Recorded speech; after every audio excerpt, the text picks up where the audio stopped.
If you were dropped into the last ice age tonight, there is a good chance you would eat part of another person before spring. Not because you're a monster. Because of what starvation does to a brain in order, and it takes the moral part offline last, but it does take it offline. Here's the sequence. Your fingers stop closing properly within days. The skin over your knuckles splits and doesn't heal. You start burning 5,000 calories a day doing nothing but staying warm. Your body eats its own fat, then its own muscle. And somewhere in there, the part of you that finds certain things unthinkable simply stops being the loudest voice in your head. The uncomfortable question isn't whether you'd do it. It's how many days it would take. For almost the entire history of our species, winter wasn't a season. It was a filter. This is what ancient humans actually did to get through it, and most of it has been quietly left out of the story. It also gets worse the further in you go, so stay with it. They cracked open bones for the grease inside, because meat alone would have killed them.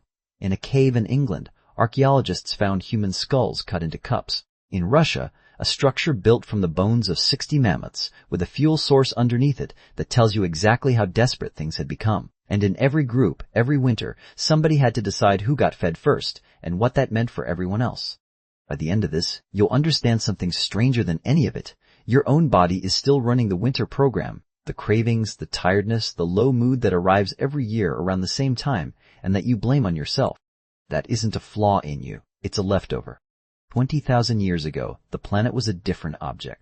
Ice sheets kilometers thick sat on top of northern Europe and most of Canada. Sea levels were more than 100 meters lower. Forests that should have covered the continent were gone, replaced by open, dry, freezing grassland running from France to Siberia.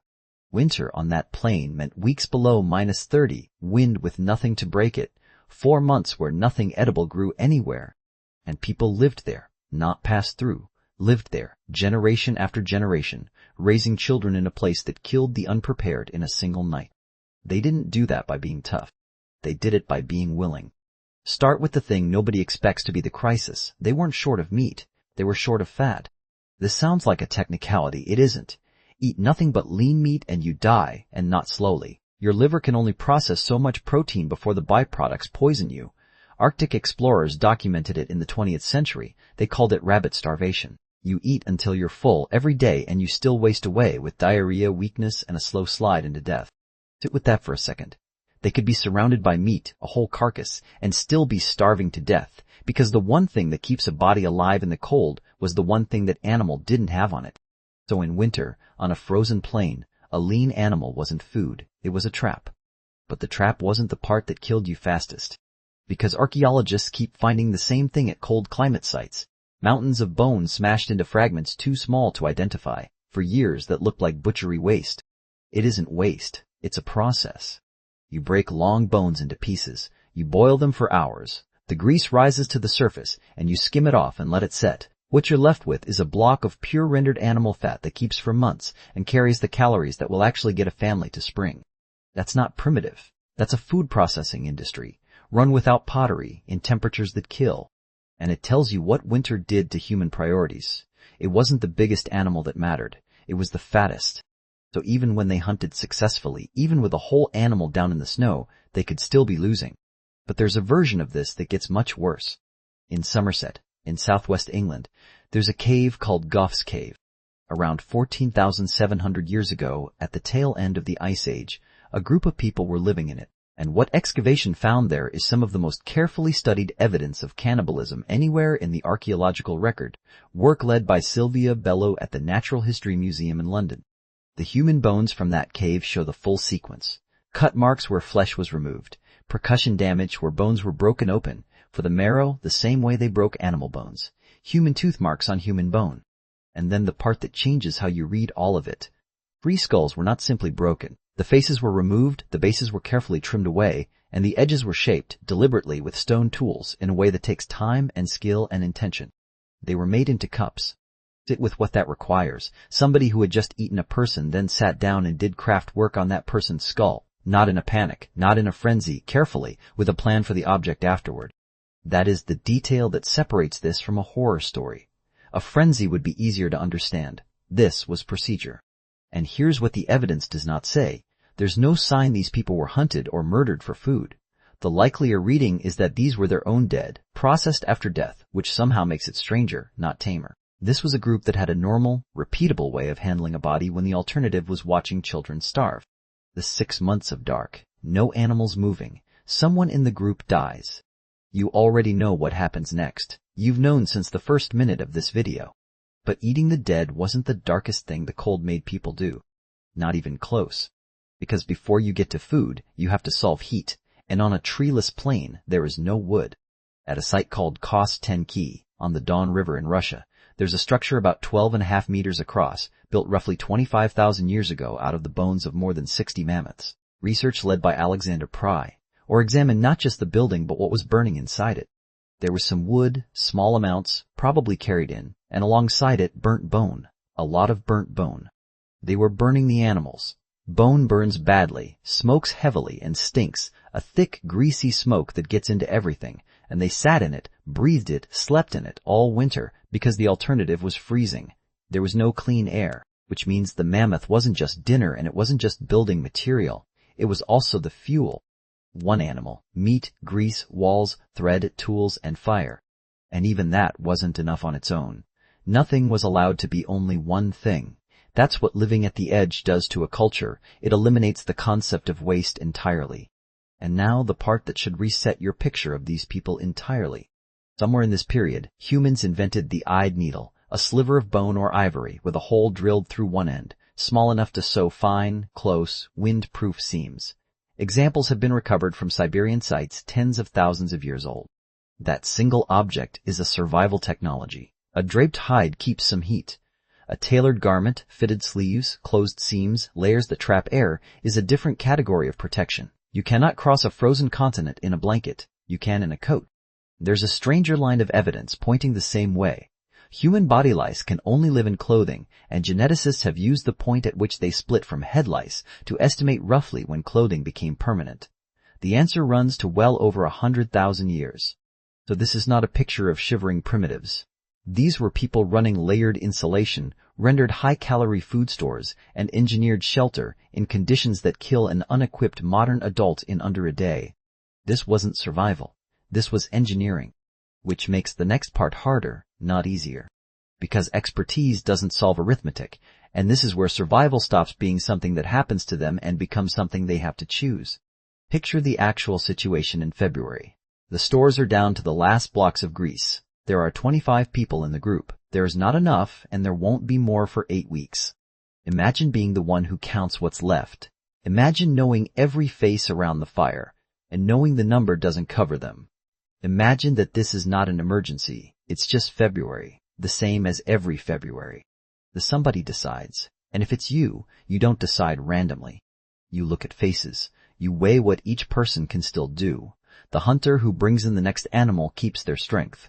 The woman carrying next season's child gets fed. The person who knows where the herds cross in a bad year is irreplaceable. And somebody you love drops to the bottom of that list. You do the math, and you already know whose name is at the end of it. And you do it anyway, because the group survives or nobody does. And then you have to sit next to them every day and watch it work. That's the logic. It's the very old and the very young at the bottom, every time. You can see the shape of this in the bones. Skeletal populations from harsh climate prehistory carry the marks of repeated severe deprivation, arrested growth in children's teeth and bones, the physical record of winters where a body stopped developing because there wasn't enough coming in. Some of those children recovered and grew up. Their skeletons show the interruption years later, like a scar in the bone. And some don't appear in the record as adults at all. Nobody in that group was cruel. Every one of them would have understood exactly what was happening. That's the disturbing part, not that hard decisions were made, but that they were made calmly, every year, as a normal feature of being alive. And all of this happened while being hunted. The Ice Age plain had cave lions, cave hyenas, wolves in numbers, and bears larger than any bear now living. Human beings on that landscape were not the top of the food chain. On a bad night, they were meat that argued. So the fire wasn't for comfort. The fire was the wall.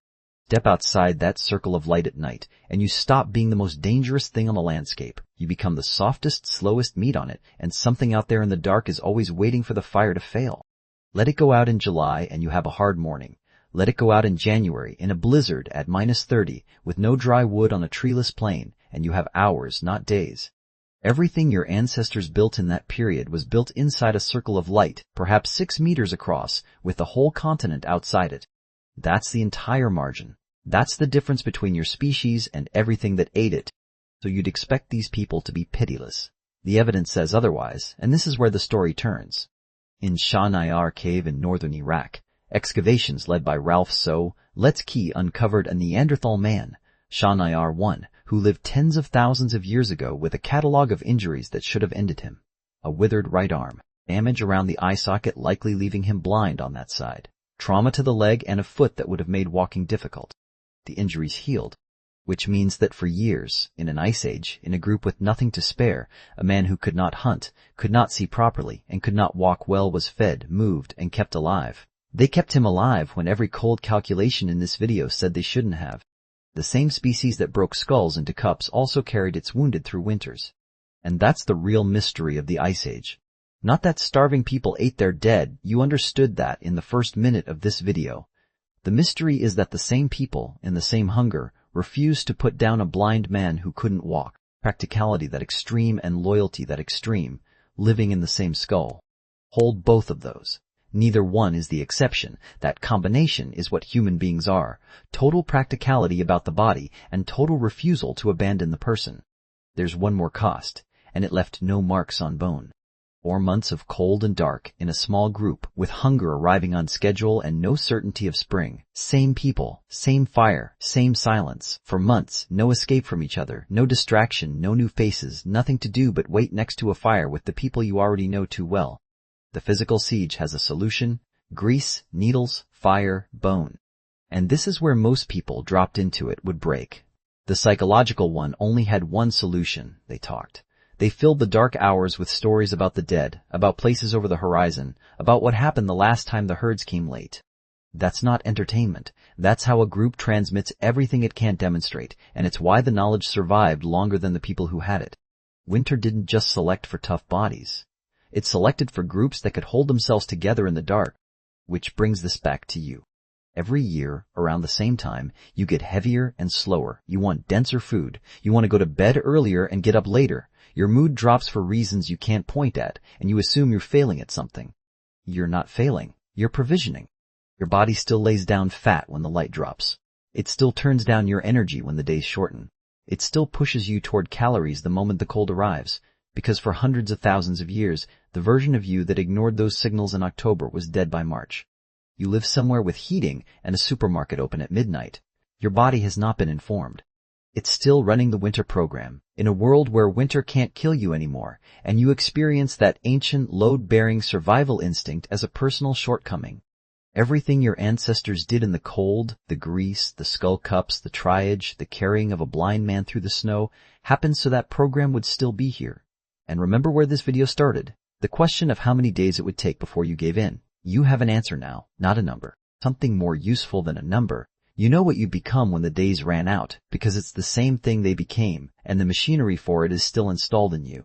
It's here. It's in you. It switches on every autumn. You didn't invent this feeling. You inherited it. You just call it something else now. If you want more of this, the actual archaeology behind why you are the way you are, subscribe. Most people feel these instincts their whole lives and never find out where they came from. This channel is where that gets explained. And tell me honestly, does winter change you? The tiredness, the cravings, the mood, do you get it every year?